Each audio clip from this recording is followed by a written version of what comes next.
Well, 2015 was a big year. 2016 will be an equally bigger year with the Wellard Junior Development Team, which also this year has a few senior riders. Peter Strickland joins us from the team as we have a few Yamaha bikes behind us deciding to go out for a ride. But Pete, a big year last year for the team. Yeah, it turned out to be really awesome, Nikki. We obviously have a plan of how we're going to run the team, and at the end of the year, Matt winning an Australian Championship just put all the icing on the cake. It was awesome, really good.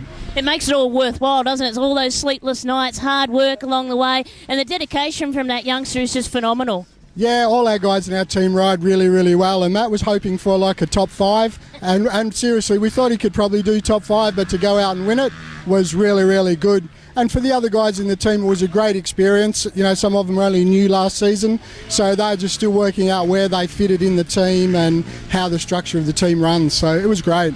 So 2015, a big year, you get an Australian Championship, and it leads you on to bigger and better things for 2016. Give us a bit of an insight for not only the juniors, but as I said in the intro, stepping up to a bit of senior support again. Yes, obviously as we go every year we have a long and a short-term strategy, and this year we're stepping up our senior team. We had to take a step back last year while we focused on a few other things. This year we've got a full roster in the senior team as well. We'll be running Michael Mann in the 450s, obviously Liam Whistler who stepped up last year after Kyle went to the East Coast, which was a great thing for him. And then we've got Josh Adams in the 250s as well. So we have a really, really strong team in our senior riders this year as well, Nikki. So junior and senior motocross, and also a little bit of a toe dipping in the water for enduro. Yes, we've actually tried it once before with Shelley Connor in the female division, and it went off well. We probably needed to pull back on it a little bit just due to our commitments towards motocross. But this season we've picked up a new few advertising partners, especially in Warmel Civil, who've come on board in a pretty big way, which gives us the option to expand our team a little bit into enduros as well. I know Jared rode really well last season, so we're going to give him a shot this season in the senior enduro team.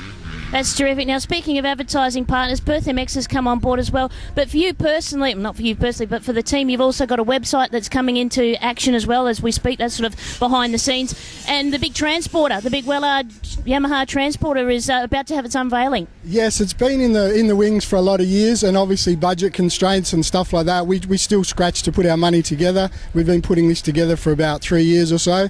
It just recently had its graphics done, and we were going to debut it down at Southern Capes, but obviously that's not happened now. We did take it to the Junior Nationals this year, but it wasn't sign written, which it is now. So we'll probably unveil it at Geraldton, I think. Speaking of Australian titles, this year it goes to Riverland in South Australia. Is that one that you'll be looking at supporting as well for the team, or it will just be a one-rider sort of outfit? Any thoughts about, I mean, it's a long way away, but any thoughts in the pipeline? A couple of our guys are actually going to make the trip over to South Australia. It sort of depends on their schedule, because obviously Manjimup, we have the national round here this year as well. So I know Josh Adams was considering doing it, and also Michael. It's a big juggle to just get the whole thing happening. So we're mainly committed to Western Australia because that's where our advertising partners mainly are. If we can support them out on the East Coast, we do, but primarily we're going to try and stick to WA, especially seeing as we're so large now as well. So. Continuing to build, continuing to support junior sport and the stepping stone up into seniors, and again another stepping stone up into the Australian ranks. Peter Strickland, you do a terrific job with what you do. Continued success. Thanks for joining us. We look forward to this season. Thanks very much, Nikki, and enjoy having you on board.